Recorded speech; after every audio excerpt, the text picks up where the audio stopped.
Hey, deserving listeners, let's continue watching the trial. My name is Dr. Kirk Honda. I'm a therapist and a professor. Let's watch. All right, so there's been a lot of talk from Amber Heard testifying that Johnny Depp would get jealous. She also reviewed how he proposed and how they had sex for the first time and how in love she was with him, how she just didn't believe that he would love her or want to marry her, but then they were in an engaged relationship, and she wants to go to a concert, I believe, with her. She also mentioned that he would get jealous of her movie roles, that there were all these questions about making sure that she wasn't doing any sort of nude scenes or sex scenes. Who's she going to be with in the movie, suggesting that Johnny Depp would get jealous of other women and men that she might work with. And some of that I absolutely could see happening, given everything that we've heard and seen, and given his trauma history. I wouldn't be surprised if he didn't have a significant amount of attachment insecurity, which often will produce a lot of anxiety for individuals and create the feelings and impulses and behaviors that we will call jealousy. So she is wanting to go to this concert. Now, that doesn't mean he was abusive, just means he's jealous and he has an issue. One can take jealousy to an abusive level for sure. But anyway, so her testimony is that she's going to go to this concert with friends, and he is texting her here. And I think we're not getting her texts. I think we're just getting his.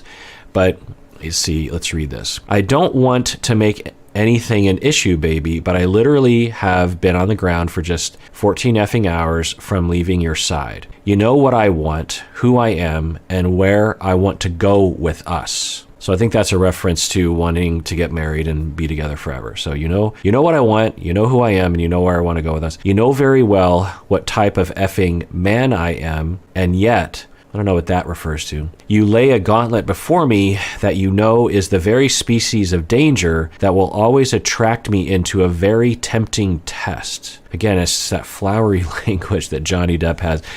So you know what kind of effing man I am, and yet you lay a gauntlet before me. So that usually is a reference to a challenge. You challenge me before me that you know is the very species of danger that will always attract me into a very tempting test. So on one hand, if you're looking at it through a negative Johnny lens, you would say that he's threatening her. He's saying, you better watch out because you're going to lay the gauntlet down and you're going to test me. You better watch out. Another interpretation, which I think is more likely given everything that I've seen, is that he is actually saying, you're testing me in terms of my resolve to you, because if you do this and challenge me in this way, I'm going to run away from you. That's the test that you're putting me into. Now, I'm guessing that even if that is the case, that doesn't make a lot of rational sense because she's just going to a concert seemingly with some friends. But anyway, and remember at the time, she's 23 years old, so her lifestyle is probably a lot different than his. And also, I think she's a much more extroverted person, a much more social person than he is. Anyway, what's behind that door? Almost impossible to not take you on. Almost impossible for me to not take you on. You want me to roll the dice? This sounds more like an aggravated ultimatum than the soft words that could help to make us both feel better.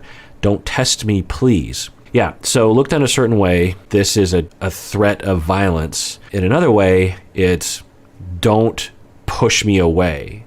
You're not helping me out with my feelings, or you're not obeying me is another way. I mean, certainly there's a pretty clear message of you can't do this to me, or else there's going to be a consequence, either abuse or I'm going to leave you. Hard to know what that means, but I'm guessing Amber Heard will tell us what she believes this means. It was a threat that if I wanted to be... Objection, speculation.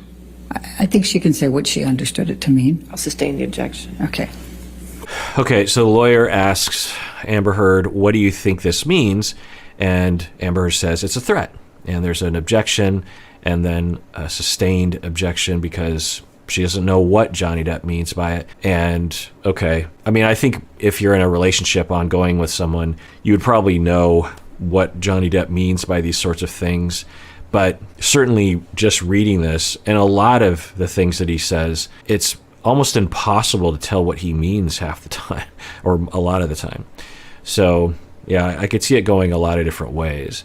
So if this was a threat of abuse, a threat of violence, then there would be a lot, probably, of evidence pointing in this direction. However, there's a lot more evidence, for sure, even from Amber Heard herself, of Johnny Depp threatening to leave her, to lock himself in the bathroom, to leave the house, to not hang out with her for a few days. So I don't know. I think this is a threat of that, but it could be. More, it went from asking me about how my kissing scene went or how the sex scene went to asking me what James Franco had done in the scene, to being really explicit about my body. Okay, so to catch you up, I've been taking notes. She talked about how Amber Heard's dad and Johnny Depp used substances. I believe she was referring to cocaine at their engagement party, and Amber Heard was protesting on some level, according to her testimony, and Johnny Depp was verbally abusive to her, telling her to shut the F up or something like that. And then there was some testimony from Amber Heard saying that Johnny Depp was jealous, in a restaurant, and she claimed that he put his hand on her collarbone, and she says she tried to defend herself, and there was violence between the two of them. She framed it as if she was being defensively violent, and he punched her in the face. She said she had a visual mark on her face, her nose, and she took a picture of it. That, I'm guessing, to the jury didn't sound believable, but it could have happened, absolutely. Who knows? Then she is cast in a movie with James Franco, and Johnny Depp said to Amber Heard that he hated James Franco and exhibited a lot of jealousy and yelled at her over the phone, according to her, when he was intoxicated, about James Franco. The next time they met up in person, she was on the private jet, and he's about to get on the private jet, and he had talked about getting clean and detoxing, and she was happy about that. So a little bit about that. There's been a lot of talk about the amount of substances that Johnny Depp was using and how there would be periods of time where he would be sober or using less is probably a more accurate description. And she says that during that time, everything was great. I'm guessing that there's some truth to that, because at the very least, when he would use, it would distance the two of them. And that's really common. If you have a partner who uses substances frequently and you don't, then you know what that feels like when someone drinks every night or smokes pot every night and you're not using. You just feel like you've lost your partner for those hours. They're sitting right there, but you can't relate to them. Now, that's not automatic, of course, but I would be very surprised if that didn't happen in their relationship. She did use a lot of substances as well, more than average, I would surmise, but not nearly as much as he was using, and not to the chronic level that he was using it. So I think that that's possible. The other thing I'll observe is that when she described how he proposed to her, she had a lot of emotion, and that seemed very genuine when she was talking about how happy she was and how much in love she was with him and how much optimism she had. Again, remember, she's 23, 24 years old. Not that you can't have those feelings at any age, but I think it puts it into context. And just how magical it must have felt. It must have felt like a movie. He's the prince and she's this Cinderella character who, was in movies, but not Los Angeles or Hollywood royalty the way he is. She described how he basically owns all the mansions on one cul-de-sac. I mean, that's taking riches to a whole other level, right? It's one thing to buy the mansion at the end of the cul-de-sac. It's one thing to buy the entire cul-de-sac. He has his own island, and then he has a whole upper floor of a fancy apartment condo building in downtown Los Angeles. Anyway, so, he has money. People with money are gonna money. But she's talking about how he had promised to stop using because, according to her, I think he was apologetic for yelling at her about James Franco. And let's go with this for a bit. Can I imagine Johnny Depp getting jealous? Yes. I don't know, but certainly seems possible. Can I imagine him getting intoxicated and having that jealousy be multiplied by 10, and also his ability to think straight goes out the window and a very different sort of Johnny Depp comes forward. Yeah, I could absolutely see that. I could also see that his true jealous, insecure feelings emerge when he's intoxicated, because when he's sober, he suppresses everything, because he certainly comes across as someone that does a lot of that. So I can't imagine that all this could be true. And it does lend itself to at least verbally, the mutual volatility that I think was present in their relationship, that it wasn't just one-sided, that he would get jealous, he would berate her, he would slut shame her, he would try to put her down.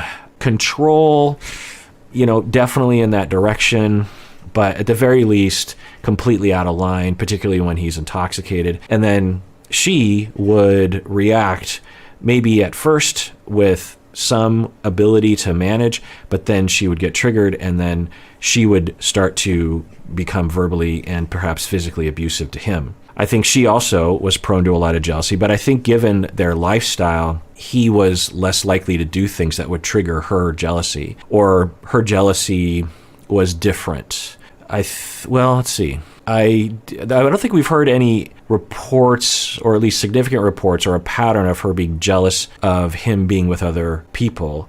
But her insecurity would manifest when he would want to not be with her, right? When he would try to separate from her. So she would get triggered by that. Anyway, so she's hoping as he arrives to the private jet that he will be sober. She sees him get out of the car, and she can tell looking out the window that he's intoxicated. And that sounds very credible to me as well. I would be surprised if she didn't have that awareness. When you, and some of you might be able to attest to this as well, whether it's a partner or a family member, a parent, when you are involved with someone who has ups and downs regarding their drug use or the severity of their intoxication, your life really depends on that person's level of intoxication, or there's a lot more risk the greater the intoxication. And so you end up becoming hypervigilant sometimes about noticing the signs of where someone is. And it's amazing the level of specificity that family members can know about you regarding your intoxication. Take someone who drinks a lot. Your family members can tell, because their lives depend on being able to tell, whether you've had 3 drinks or 5 drinks or 10 drinks or 50. There's different levels, and they have a lot of reasons to be hypervigilant about that, because if the intoxication goes up, the abuse is more likely to happen. And so you have to, as a victim, really manage that person much more attentively if they're extremely drunk, or you have to maybe get away, or, so she was talking about that. And I can imagine that being true, whether or not it was a violent threat or just a threat of there not being closeness in the relationship, or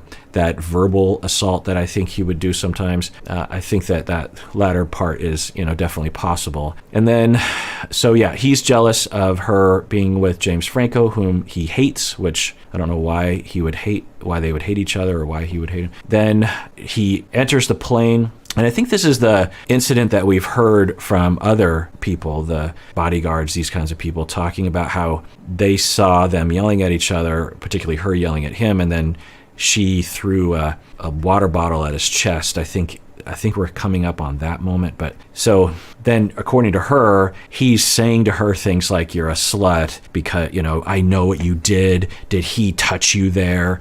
All those kinds of things. And okay, so is it possible that she's lying about this? Yeah, it's at least possible that she's exaggerating it, right? But it's possible that it happened. Again, given his attachment insecurities that are very likely to be present, his, I think, lack of recovery from his childhood relational traumas. I don't know, but I certainly haven't seen any evidence. And certainly with the amount of substance abuse he engaged in over the years, I would suspect that he never meaningfully took part in any kind of therapy that could have helped. But so it doesn't surprise me that he would have some issues around that. And so he's getting jealous, and he gets super intoxicated because he's having all these feelings. And then he's probably, so I'm not going to say anything to her. And then he sees her, and he just overcome with rage and jealousy and hurt. And he just comes after her, and he says some extremely nasty things. He knew growing up that was just normal talk. He received that from his mom, blah, blah, blah. And she doesn't like that. So is some of this true? Yeah, I could absolutely see some of this being true. I don't know what is true, but let's see what else she says here.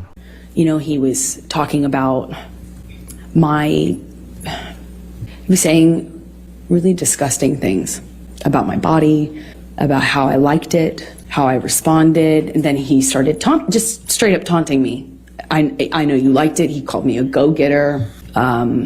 He called me a slut in front. And also, this is happening with security and his assistants on the plane. And I remember Okay, so is it possible that all of his employees whose lives depend on being employed by him, or at least their level of wealth depends on being employed by him, I'm guessing, I don't know, might they choose to testify in a way that ignores certain things in their memory or just flat out lie to stay in connection with Johnny Depp? Is that possible? Yeah, it's possible, absolutely.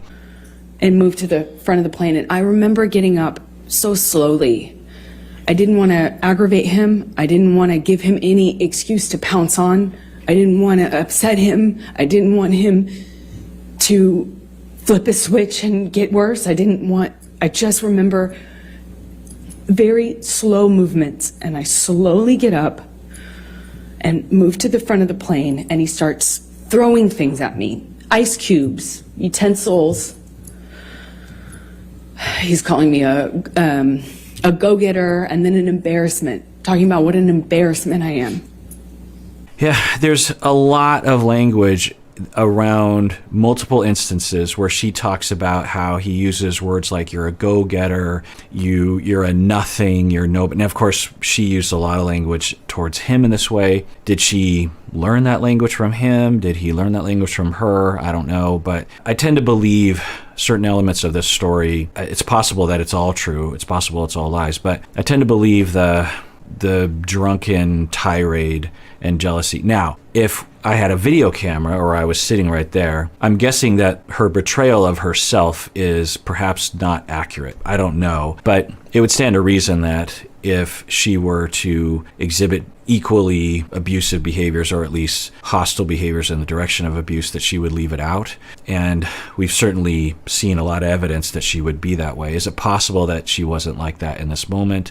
Yeah, sure. But given everything else we've seen, how quick she is to get angry and aggressive, I would imagine that her story about him is at least somewhat accurate, and that she responded with hostility as well, that they might have started throwing things at each other mutually. So if I was to put my money down, I would say that that's more likely. And in that situation, who do you say is the victim? Do you say that they're both the victims? Do you say that she's defending herself? I don't know. I don't know how many times I moved seats. I wish I did. I don't. I remember moving more than once, and Johnny came to me each time, not the other way around. He sits down in front of me at one point, and because I'm not answering him, I was looking out of the window, and he slaps my face. And his friend is in our proximity. And it didn't hurt my face. It just felt embarrassed. Yeah, I could see that happening.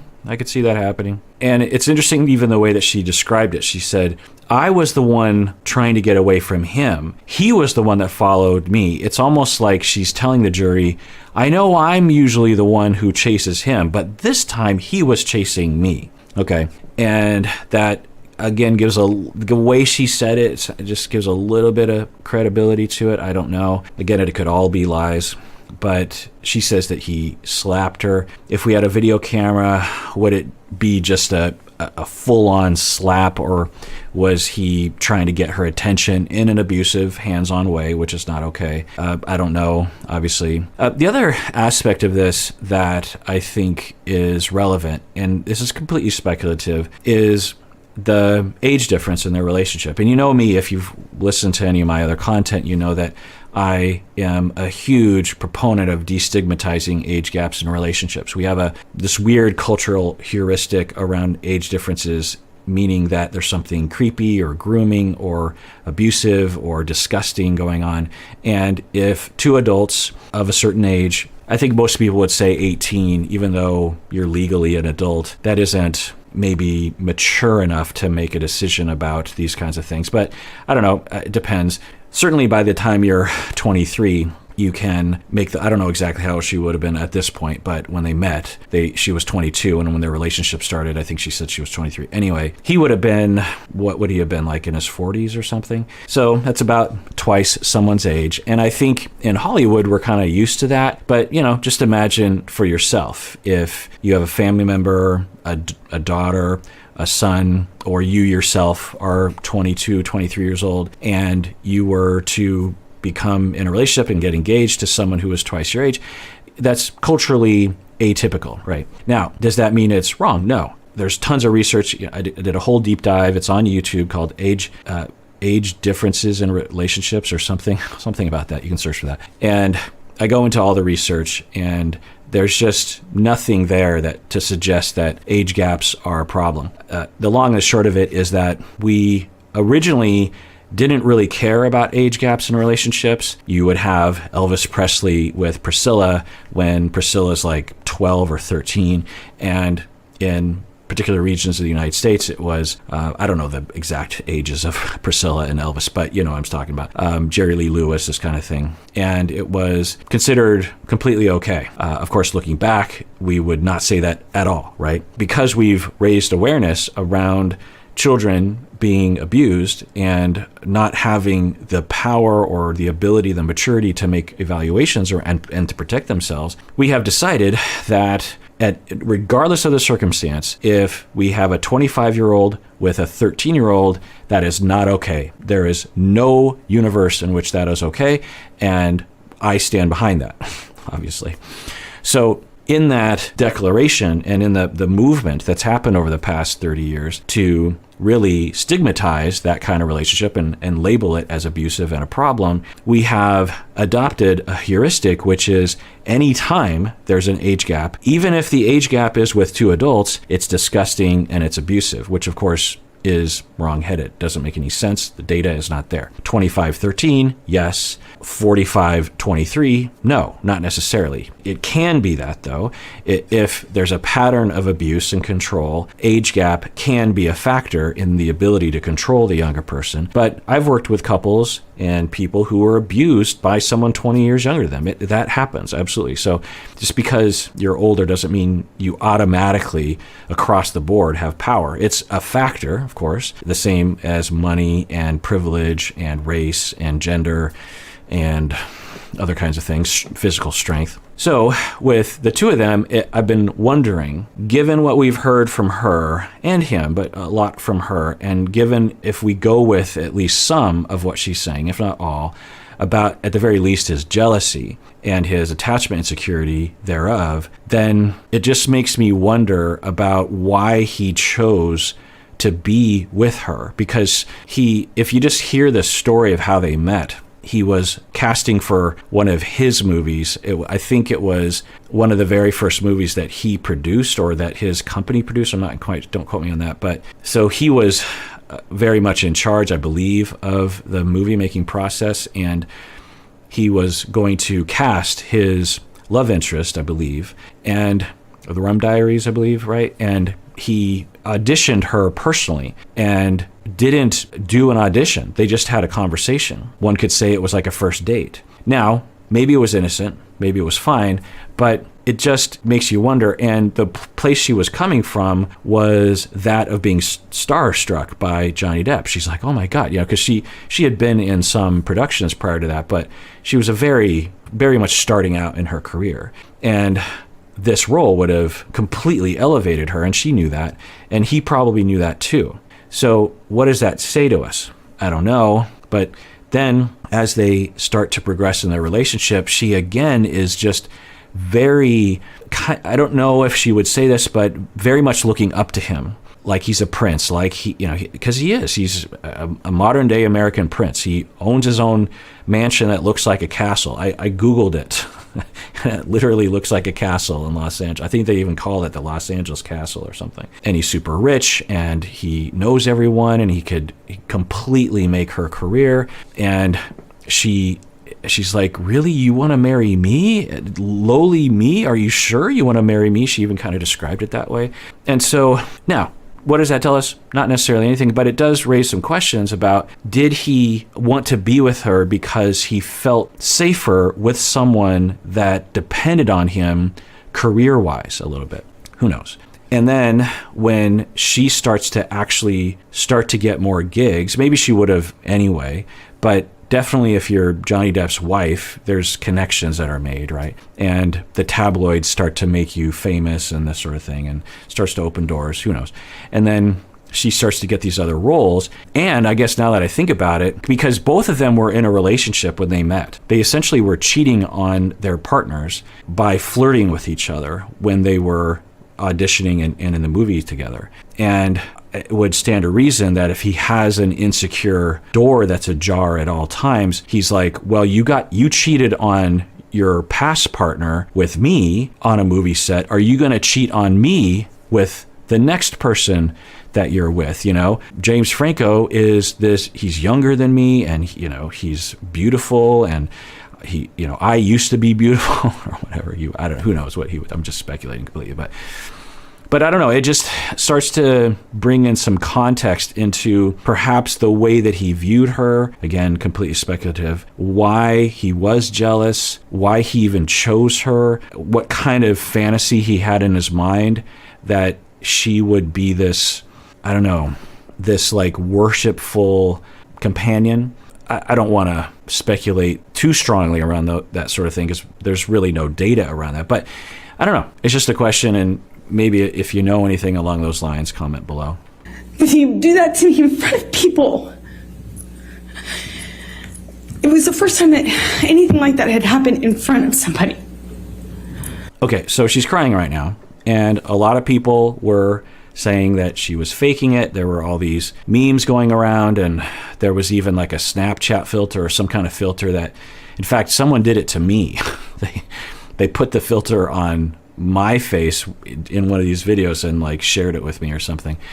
It makes you do cry face. And I don't know. I even if she is lying, which you couldn't know, I find that to be pretty mean to a human being. And we're not all 13-year-olds, so we can grow up on that level. But I can believe this story, and I can believe that she is crying. I think there are other moments where her tears seem less genuine. And I've said this before, that there's a pressure that's put on people, particularly women, that if they just tell a story and they don't show these kinds of tears or crying, then they're usually more suspected to be lying than if men were just telling a story. If women just tell a story like, yeah, and then he beat me, and then this happened, and I was really scared, and I was embarrassed because people were around. There's this gender bias we have, like, well, she's cold. How come she isn't crying? Because we have this stereotype that when women speak about anything emotional, they must start crying. And it's just not true. So it's possible that she feels like she has to lean into that a little bit. But I don't know. This feels genuine to me. If I saw this, I wouldn't assume she's lying. Now, again, what really happened on this airplane, was it kind of mutual? I don't know. But I tend to believe at least the emotion that's happening right now. And I pull my gaze away from him. I walk away from him. My back is turned to him, and I feel this boot in my back. He just kicked me in the back. I fell to the floor. I caught myself on the floor, and I just felt like I was looking at the floor of the plane felt like a long time. There's something a little off about the way she described it, and I'm not doing the body language expert thing. And I've been saying this from the beginning, that they've been practicing these stories, both of them, for months, if not years, because they've already been in another trial. So, just imagine telling the same story over and over and over again. And you're also in your head about trying to be believable to the jury, and you're on international television. So, it's going to get in your head. You're going to act a little funny. But this description, it just sounds, the way that she said it, just her facial expressions, it felt, compared to other parts of this story, this felt a little forced. Let's rewind that. Boot in my back. He just kicked me in the back. I fell to the floor. I caught myself on the floor, and I just felt like I was looking at the floor of the plane felt like a long time. Now, is it possible that it's true? Absolutely. It's absolutely possible, given his level of intoxication, given what I believe to be his jealousy. It's possible. But it's also possible that they had an altercation between the two of them, because according to the witnesses, I don't know if it's this instance, but it could be, or at least many instances, but they're his employees, but they would testify that she would throw something at him and he wouldn't just shy away. He would be like, "Is that all you got?" And then they would be very verbal with each other, and then she would throw something at him. So who knows what was really happening, but is it possible that he kicked her? Yeah. I keep thinking about the jury, because I already know the verdict, by the way. So this is the first video that I'm recording of the more recent ones I've been posting where I'm actually post-verdict at this point. The verdict was, I don't know, a week ago. So I keep wondering what the jury heard when they heard this story, because we've already heard the audio of her berating him and, "I didn't punch you, I hit you." And when she's telling this story, it just sounds like, well, really? We heard on the audio the way you were in fights with him. And you're just claiming that you were just this innocent person, meek and trying to get away from him, and he was chasing you around, and then he just kicks you in the back and you're just on the ground, this little timid mouse that's being abused. Is that possible? Yeah. But we certainly didn't see any evidence of that in the recordings, right? Or not much anyway. So I think it's much more likely that there was much more going on from her. Could he have still kicked her in the back? Yeah. But might that have been after she threw something at him or kicked him, or who knows? But yeah, and there's I don't know if you see it, but there's just something off about the way she tells this story. It doesn't flow in a very natural way, as if someone's just recalling an event. Now, of course, what I also have been saying from the beginning, if this is traumatizing to her, if it's true, then it's going to come out a little weird, because when people recall traumas, there's a lot of anxiety and a lot of physical manifestations of the trauma that will emerge at times, where literally your breathing will stop or your throat will close. And so I don't know, but there just seems, let's rewatch that. Boot in my back. He just kicked me in the back. I fell to the floor. I caught myself on the floor, and I just felt like I was looking at the floor of the plane felt like a long time. And I thought to myself, I don't know what to do. I can't believe he just kick me? Now that last little bit sounded believable, honestly. Did he just kick me? That feels more believable. I don't know. The other thing that I've been saying from the beginning as well is that sexism is a thing, and it's present with me, it's present with the jury, it's present with society, it's present in their relationship, and it's possible that people are more apt to believe that she's lying because she's a woman. It's a known fact that we are like that as people. We have that bias. Does that play into it? Is she trying to overcompensate for that by really doing a bad job trying to act in a certain way? I don't know.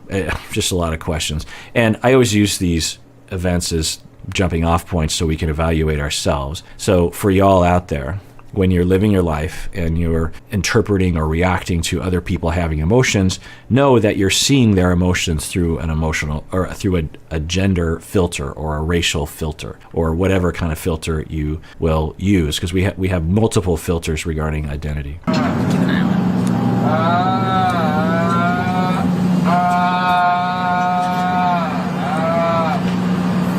Okay, so what we're hearing allegedly is they're on the plane still.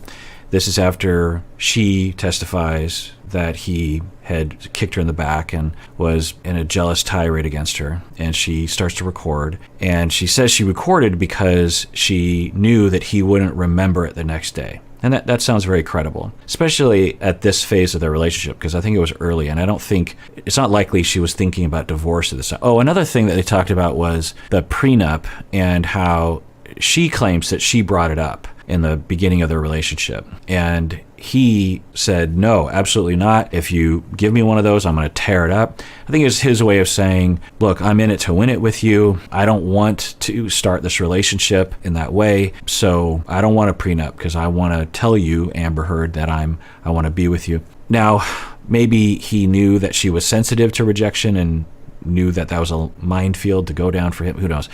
But then he says, the only way out of this relationship is death. I think that's his flowery language. I don't think he literally means you can't divorce me or I'll kill you. I don't think that's what was being communicated, but who knows. She claims that she kept bringing it up, and that sounds a little unlikely. But I could believe that she brought it up at least once because maybe there was rumors in the papers and she just wanted to prove that, because I don't think she's in the relationship with Johnny Depp because she wants to take his money. I don't think that that's true. And so I could absolutely imagine her being like, look, I don't want that, and I don't want that reputation, and so let's do a prenup so I can tell people I have a prenup. But anyway, we're hearing an audio recording right now.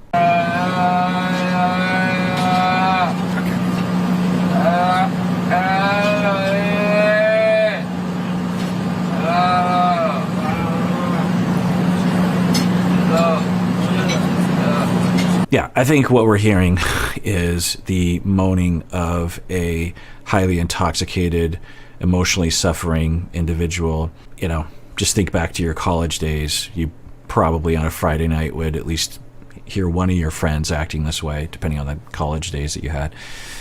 So, yeah, that's what we're hearing right now.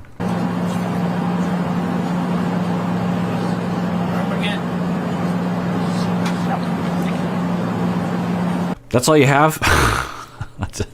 It's just him moaning, and he said some swear words. I couldn't tell what he was saying there. And so I just want to contrast. I keep thinking about what the jury saw as a whole when they got all the data. When you get the recordings from the Johnny Depp team exposing Amber Heard and the things that she would say and do, and then you get the Amber Heard team presenting their audio, and you're like, so what? He was super drunk. Like, doesn't sound very pleasant, but it certainly doesn't demonstrate your case, right? Anyway, so he is wailing, and along those lines, it just reminds me of seeing people that are extremely intoxicated like this. Could someone essentially lose their mind and express things that they don't even necessarily think? It's a myth that people, when they're intoxicated, drunk, will express their true feelings. And certainly we can become less inhibited and might express more honesty. But beyond a certain threshold of intoxication, there's an even greater chance that whatever you're doing is completely divorced from who you are as a human being. I mean, our brain is completely malfunctioning. Our executive function is malfunctioning.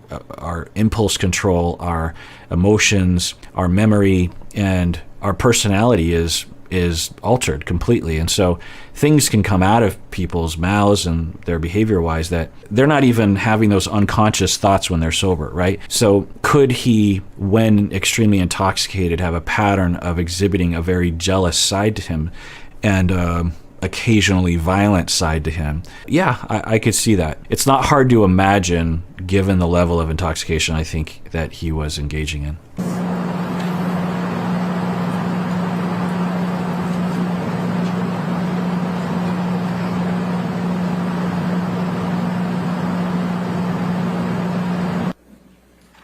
All right. Are we supposed to have heard? I heard him saying some things, but I couldn't hear anything that he was saying. The airplane noise is so loud, and it didn't sound like he was talking very loudly. I'm guessing he was being verbally abusive. I mean, that's commonplace in their relationship. I tried to the strength to commit to leaving him. I knew I had to. I knew nothing else would make a difference. So I got myself back to LA. I mean, I'm New York. And started going to Al-Anon meetings every day. It's a support group for... Yeah, so this all is believable as well, given his level of abuse of substances and given the recording, given what likely happened was, at the very least, him being extremely intoxicated occasionally, or at least intoxicated to some extent at all times, but extremely intoxicated occasionally, and how much that would concern really anyone, including her, that she would resolve to leave him at this time. Could that be because they had a mutual abusive moment and he was also very intoxicated and unreachable? I didn't show these clips, but she says that during their fights, she would try to get through to the real him, past the demon that was him when he was using. And that's something that you'll hear from people that are involved with individuals that are using a lot. And then she says that she's resolving to leave him. She goes to Al-Anon, and that all lends credibility to the portion of the testimony regarding his substance use, their struggle with it, her protest of it, how it affected their relationship to a great extent. And given what even he testified about his drug use, like this all sounds believable. Does that mean he was abusive to her? No, but it could be. He was just bawling, it broke my heart. There was just a lot of changes, and I really didn't know. I felt so bad for him, and I thought maybe it was just what Kipper had introduced into the regime, the medications. But what I found out in that time is that he was taking about double the amount. Objection, Your Honor, hearsay. Was this No, your observation? I saw it. Okay, overruled. Thank you. Please continue. Okay, so she's giving a very credible account of how she was really worried about her husband or fiancé. I can't remember if they're married at this point, and his recovery from substance abuse. According to her testimony, it sounds credible that there was the airplane incident where he's wailing, that audio recording, and she alleges he was physical with her, which absolutely could have happened. And then she's like, I can't do this anymore. I've been through a lot of incidents like that. I'm done. I need to leave. This is sad, but I'm going to go to Al-Anon to try to extract myself from this relationship. Or, I don't know, I'm desperate. And then he, according to her, apologized and promised to get clean. And she's like, oh, I've heard this before. And then he actually hires Dr. Kipper and the whole team.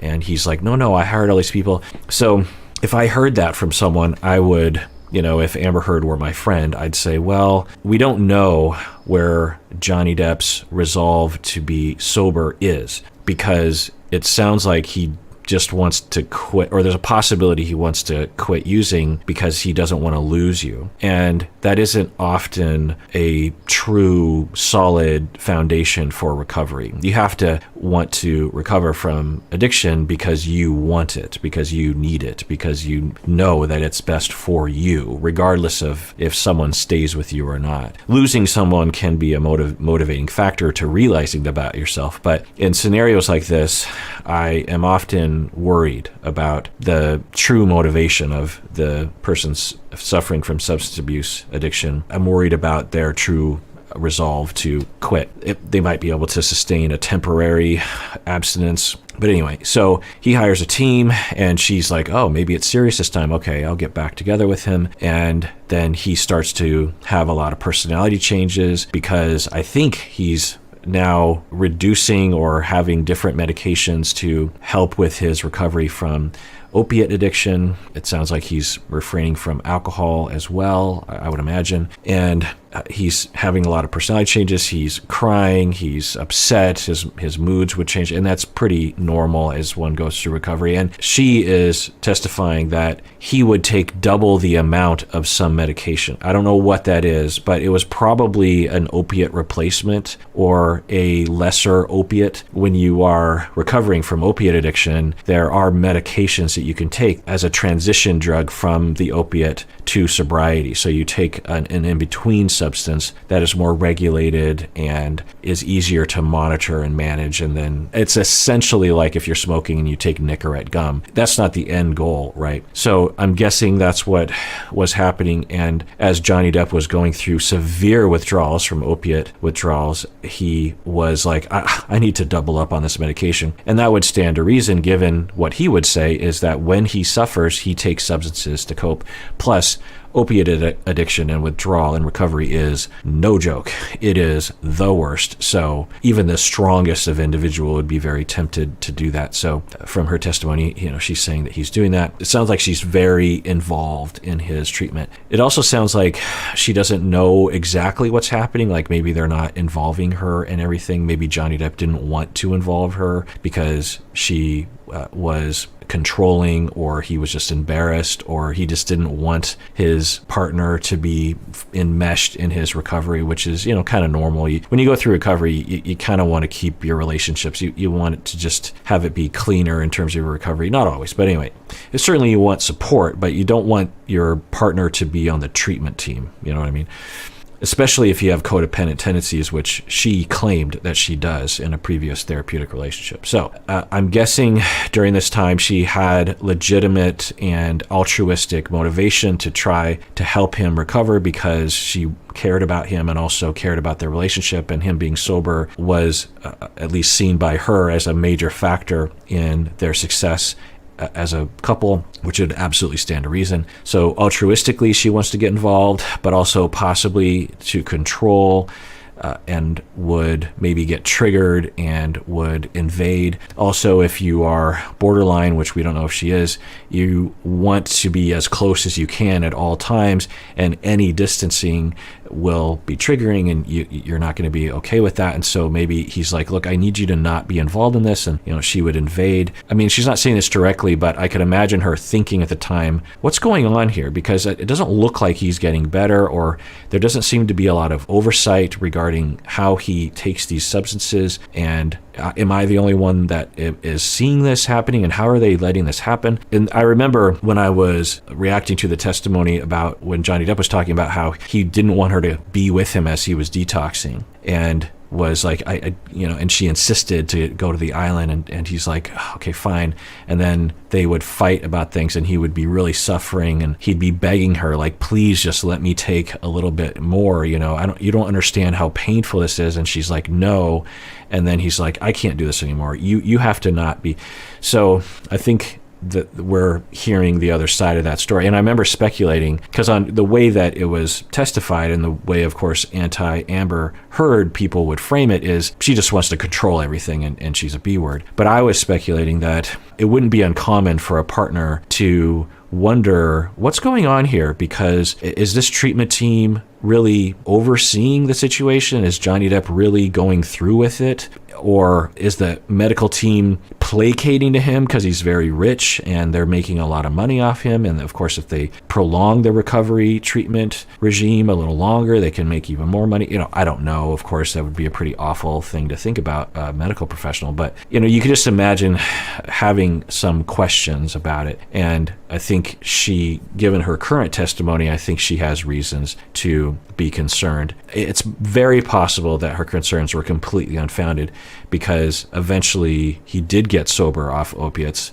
without her being there. So if she would have just been more hands-off, and again, that's usually the recommendation. If I were a part of the treatment team, I'm guessing I would say, Amber, I get your anxiety. It makes total sense. Tell me how you feel, but we'll take care of it. We do not want you being his recovery treatment professional, because that's going to ruin your relationship. It's going to complicate things. It's going to ruin your life. It's too much pressure to put on you. You have access to him in a way that we don't, because you're with him all the time. So, tell us everything that you see and we will take it from there. But you're just going to have to trust us that we're addressing it and we're using it.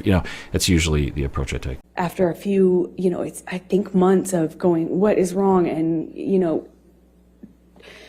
turning him over when he vomited at night, or checking his pulse. All of a sudden, when I realized the amount was about double, I realized then he had been lying to them and me about the amounts so that he could get extra high before he had a detox. But that I can't that I was so, it was such an agonizing few weeks, months. Okay, I don't really know exactly what she's talking about, but it's not uncommon for people as they head into sobriety that they will have one last binge or a month of binging. It's a very common thing. Sometimes it's not an indication of this, but often it is an indication that someone really isn't ready to quit. It's sort of like if you have to get on an airplane and you're a smoker and you're having a few cigarettes outside of the airport, you're like sucking it down. You're trying to get, it's like, I'm not going to be able to smoke for a while, so I'm going to get a lot of cigarettes in. Instead of someone realizing, I don't want to use it all. I don't want to have a binge before I clean up. I'm done with this stuff. It is the worst, and I need to quit now. So let's do this now.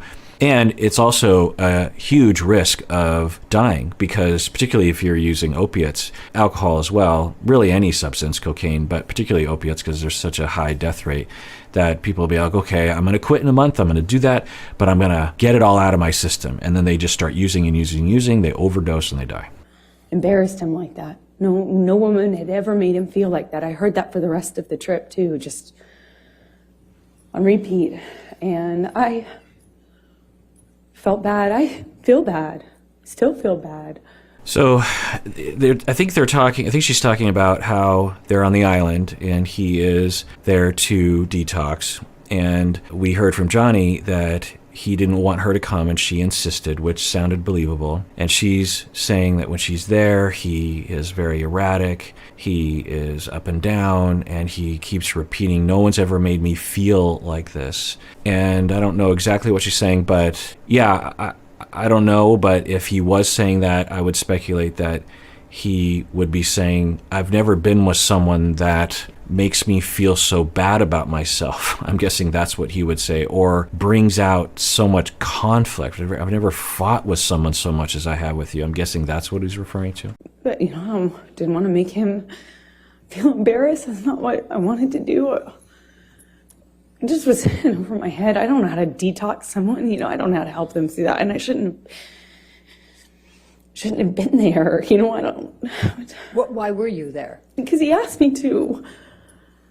Okay, so he said, she said. He said he did not ask her to come. He actually asked her not to come specifically, and she insisted on coming. And again, the way she's telling the story, it just sounds a little fishy. I don't know if I'm affected by already having heard Johnny Depp's story, but she's saying that he asked her to come. She was saying earlier, it's like, I don't know. I was confused. I didn't know what was happening. And okay, I mean, I believe that is true, but I imagine she felt like she could be in control. Again, I think part of it was altruistic, but another part of it was control. Another part of it was desperation to not be distant from him. And then everything's going wrong and the treatment team and him are just saying, you're ruining it. You need to go.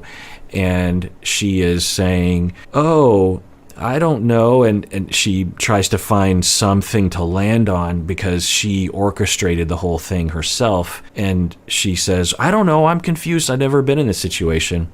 And in reality, it's like, well, then you shouldn't have come when I told you not to come, I'm guessing. But listen to the way she kind of tells this story. Let's rewind. The trip too, just on repeat. And I felt bad. I feel bad. Still feel bad. But, didn't want to make him feel embarrassed. That's not what I wanted to do. It just was over my head. I don't know how to detox someone. I don't know how to help them through that. And I shouldn't. So you hear that? that I don't know. It's just completely reading into it potentially. But when people have lies that start to come out, there are interrupts or editors that will say, okay, make sure you don't say something wrong here. Because when you're telling the truth, it just flows out pretty quickly. There are reasons why you might be a little stunted in your communication that don't have to do with lying. But if you were lying, you could imagine someone doing what she just did, which is she was about to say, I didn't want to come. And then she is about to say that, but then she's like, well, that's not exactly true. And then she's like, well, I want to say that, but am I going to be caught in a lie right now? And then she pauses. Let's rewind that again. I feel embarrassed. That's not what I wanted to do. It just was in over my head. I don't know how to detox someone, I don't know how to help them through that. And I shouldn't have been there, I don't. Why were you there? Because he asked me to. And I didn't know that was a phenomenally dumb idea. I don't know why anyone. So then you see Johnny Depp's face. He doesn't usually react, but he does occasionally. And I think he's saying, I said for you not to be there and you forced yourself to come. So I did not ask you to be there. And yeah, okay. The doctors and nurses didn't tell me not to. I had no idea what that was going to look like or be like. And it was hell. And that I believe. She cared about him. They cared about each other. And he was going through detox. And it was horrific for him. It was less horrific, but also horrific to watch and observe. And it was really difficult for her. And she was in over her head. And she was scared. And she was worried. And concerned for him. So, that all I believe.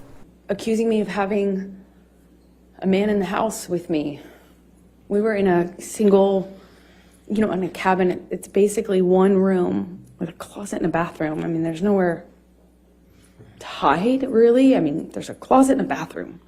And he, at one point, told me that I was hiding somebody in the house. Another point, he was communicating with someone not in the room.